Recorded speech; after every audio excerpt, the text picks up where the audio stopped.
Darren Waller calls it a career, a look at the decision, the newfound cap space, and what the Giants can do with it. And where does the team go from here to replace him? All that and more coming your way next on the Locked On Giants podcast.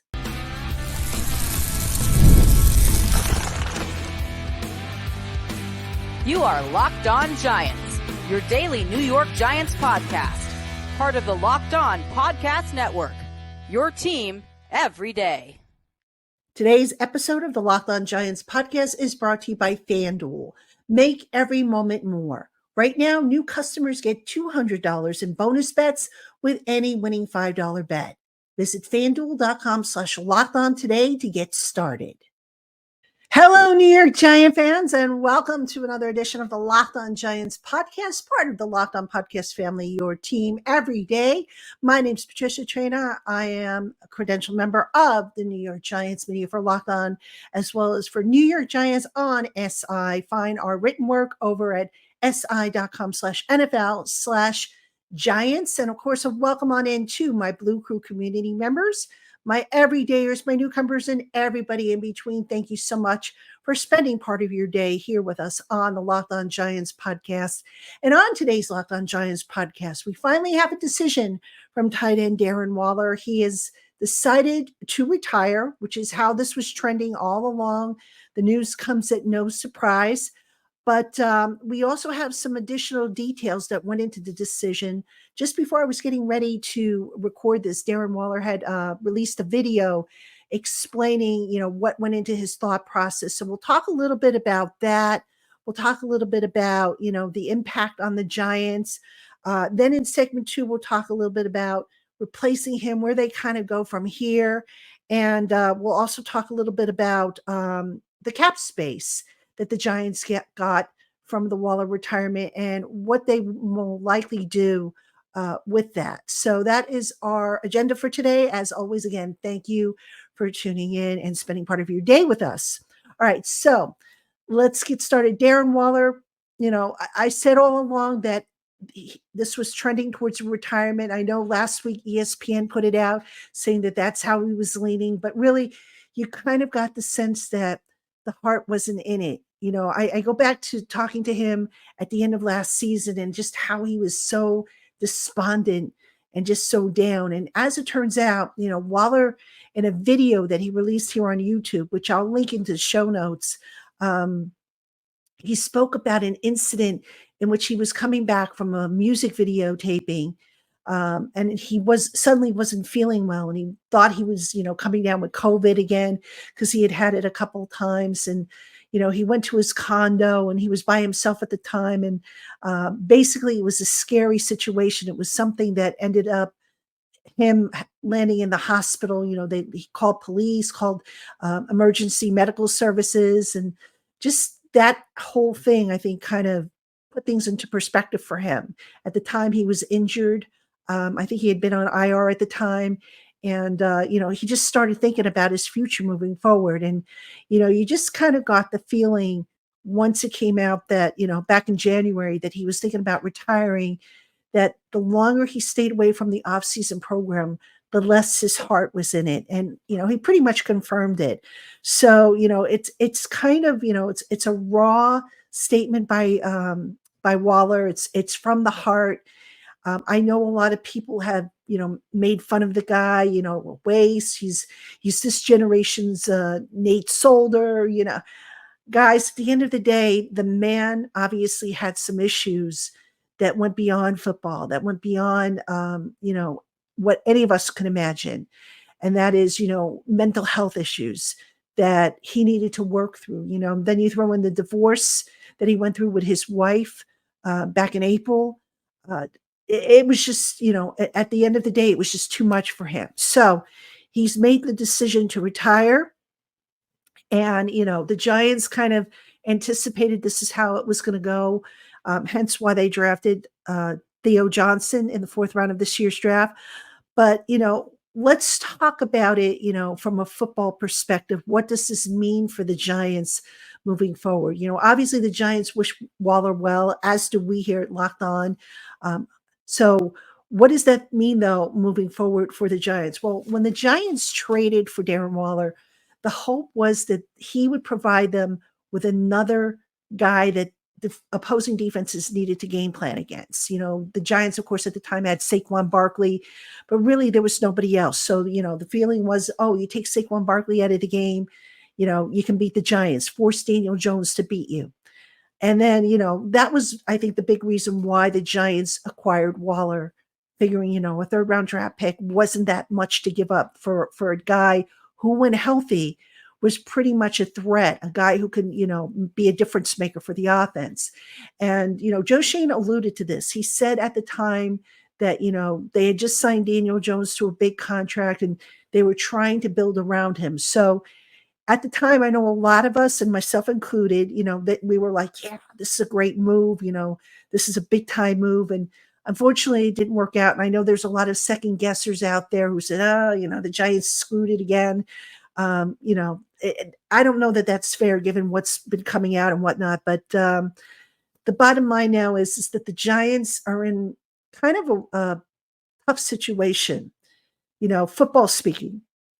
And again, this isn't to put any blame on Waller or point any fingers, but again, the expectation was that he would be someone who could maybe take some of the onus off of Saquon Barkley, who's no longer here. So now you look at the current lineup on offense, and they have Malik Neighbors, the rookie wide receiver, who maybe becomes this year's version of Saquon, a guy that opposing teams have to account for, that they have to double up for, that they have to game plan for. And we're right back to where we kind of started from, in that if opposing defensive coordinators figure out how to take Malik Neighbors out of the game, and keep in mind, Malik Neighbors is a rookie. He is yet to play a professional down. And while there's optimism that he is going to be a good one for the Giants, he's yet to show it at the NFL level. So now, you're an opposing defensive coordinator. If you take Malik Neighbors out of the game, who do the Giants have that can, maybe take some of the onus off of Malik Neighbors? They don't have Saquon anymore.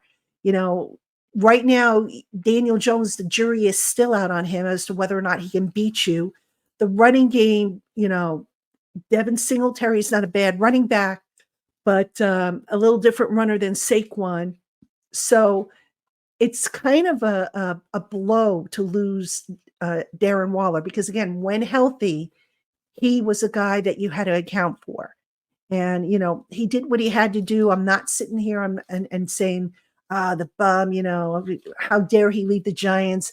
I understand from a human perspective what he must have gone through and how difficult this was, especially to leave over $10 million on the table in base salary. But, this is where we're at with the Giants. This is the impact that Waller's retirement is going to put on the team. It's not intentional. He did what he had to do. It is now putting more pressure on, like I said, Malik Neighbors. It's putting more pressure on Daniel Jones. It's putting more pressure on Brian Dable, who looks like he's going to take over the play calling to overcome this, because we've seen this so many times before, folks. The last time we saw something kind of similar in terms of, having one guy that you had to account for was Odell Beckham Jr.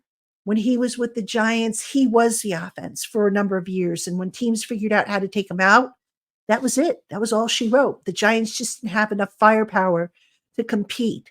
We saw it with Saquon Barkley for a little bit. And now we're going to probably see it with Malik Neighbors, unless somebody on that Giants offense steps up and brings the goods. So that's kind of the fallout of the Darren Waller decision to retire. Again, the decision was expected. It is not a surprise. Darren Waller calling it a career after 8 years. The man is going to focus on his music. Very heartfelt video. Again, I'm going to link it in the show notes if you want to check it out. I highly recommend it. It'll answer a lot of your questions, and you're getting it straight from the man's mouth as to what went into it, including, his story about how he nearly died last season, a story that really nobody knew about until he disclosed it today. So, all right, coming up next, the Giants have all kinds of cap space, 11.6 million as a result of the Waller retirement. What can they possibly do with that money? We'll talk about that right after this. Hey, Giant fans, summertime means baseball, the NBA finals, and more, and you can bet on it all on FanDuel. No matter what you're into, you'll find something that matches your interests and a whole host of odds, stat lines, money lines, and so much more to bet on when you hook up with FanDuel, America's number one sportsbook. Right now, when you sign up for an account with FanDuel, you'll get $200 in bonus bets with any winning $5 bet. That's $200 to bet on everything from the finals MVP to who's going to hit one out of the park. Visit FanDuel.com/lockedon today and add a big win to your summer bucket list. FanDuel, America's number one sportsbook.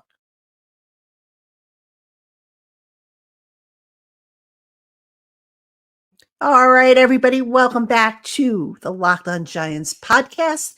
I'm your host, Patricia Traina, and coming up this week on the Locked On Giants podcast, Ed Valentine will join me for tomorrow's show as we get you ready for mandatory minicamp. What are the storylines we'll be following? What will we be watching? We're going to talk about all that and more on tomorrow's show. And then, of course, for Tuesday and Wednesday shows, we're going to talk about my observations and takeaways from the two mandatory mini camp practices. The practices open to the media will be Tuesday and Wednesday. I will be at both. And I, of course, will have reports for you. And then on Friday, we're going to kind of do a little wrap up. You know, what did we learn about the New York Giants this offseason? So we'll put a little bow on the spring season, and then I'll send you into the weekend. And then probably next week, I'm going to start my summer schedule here on Locked On, where we go maybe 3 days a week, but I haven't decided yet. I may do 5, I may do 3. It all depends. But we do go we do go into the 6-week dead period between, you know, the end of the spring and the start of training camp. So we'll figure it out as we go along. But anyway, getting back to today's program, the Giants cleared about 11.6 million from the Darren Waller retirement decision. Now, Waller, in that video that I mentioned in the last segment, also said something about he had to pay back about $1 million in bonus money. So the savings might actually be closer to 12.6 million, which is a nice little chunk of change. So a question I've already gotten from several listeners and readers is, what are the Giants going to do with that money? Now, there are a few things they can do. I'm going to tell you what I think they're going to do, but let's first talk about what they can do, obviously. They can use some of that money to continue tweaking the bottom of the roster. Although, again, remember, by tweaking the bottom of the roster, most of those contracts probably won't qualify for the top 51. So you're not talking a whole lot of money if they, you know, cut one guy that, you know, was maybe at the bottom of the depth chart at one position and they bring in another guy. What they could potentially do is, now they have, you know, a decision to make at tight end. You know, do they want to bring somebody else in, which I'll talk about in the next segment in a little more detail. Cornerback is another position, even though they have pledged their faith in Cordell Flott. If, God forbid, that doesn't work out, do they maybe use some of that money to bring in a guy who gets cut during the course of summer training camp, or maybe a guy who's still out there? So that's another thing that they can do.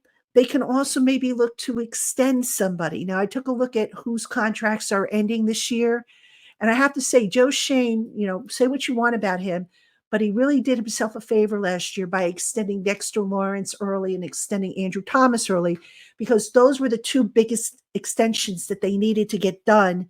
Rather than wait this year, he got them done last year, and, you know, a bow was on them. So you look at the guys that are, their contracts are running out this year. You've got Drew Lock, quarterback, Nick McLeod, cornerback, Jamie Gillen, punter, Carlos Basham, Boogie Basham, outside linebacker, Isaiah Simmons, inside linebacker, Azeez Ojulari, outside linebacker. Now, here's one possibility, all right? If Daniel Jones, for whatever the reason, does not work out, Okay. Whether he gets injured again, whether, the Giants get off to a slow start and they decide, okay, you know what, we're moving on for him after this year. To me, the decision that makes the most sense as far as an extension goes would be to extend Locke, especially if Locke shows that he can handle that offense and be effective and win games in the offense. Because what will happen is if the Giants get off to a slow start or Daniel Jones gets injured again, they're going to move on from him. All right. If they get off to a slow start, chances are they'll probably bench him and, as not to incur the injury guarantee next year. So that's a possibility. Again, if Jones gets injured, they better hope that he can pass the physical next year because they're going to get hit for, again, the injury guarantee. So I could see out of all the guys that needing to be extended, Locke would be the one I would keep an eye on. They're not going to do it right away. Obviously, they got to see how the season kind of plays out, but that's the one I would keep an eye on if they are going to do an extension. Now, the Giants could end up doing nothing. They could say, you know what, we're going to sit on that money and just see how the season goes, or we're going to use that money to do in-season transactions such as standard practice squad elevations.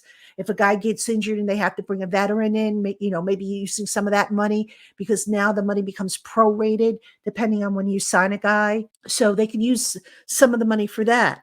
But here's the biggest thing that, why I think the Giants might sit on the money, as much as they can. So with Waller, they have 11.6 million savings, possibly 12, based on what he said about owing $1 million back to the Giants. There's a 2.5 million dead money hit this year and a 4.9 million dead money hit next year. So let's say the Giants use roughly 50% of that savings, that 12.6. If they can, save some of that money, half of that money, that would probably cancel out the 4.9 million dead that they have to incur next year with Waller. All right. So, it's still going to hit, but, you're getting the money back to kind of cancel it out. Because again, here's the thing. If you have to move on from Daniel Jones, you're going to take a big dead money hit. So my guess is the Giants are going to try to milk that money as much as they can. Remember, money can be carried over from year to year. So if they don't use it, they can just carry it over to next year. They don't have, to my knowledge, a lot of big signings they have to address. I think I talked about the ones that they really have to, unless they want to extend next year, guys. But that's, we would worry about that next year. So bottom line, I think when it comes to the salary cap space, the Giants are going to use it what they have to, when they have to, but I don't expect them to go crazy and sign, 50 million guys once training camp cuts are made and, they can add different guys to the roster. Right now, there's really no one out there that you can sit there and say they've got to sign this guy, at least right now. So I think the Giants sit on it and they say, okay, you know what? If we can get back, if we could put aside 4.9 million or whatever to offset the dead money from Waller next year, then we'll call it a draw. So, all right, coming up next. So with Waller gone, what did the Giants do with tight end? We talked a little bit about this before, but I'm going to go into a little bit more detail right after this.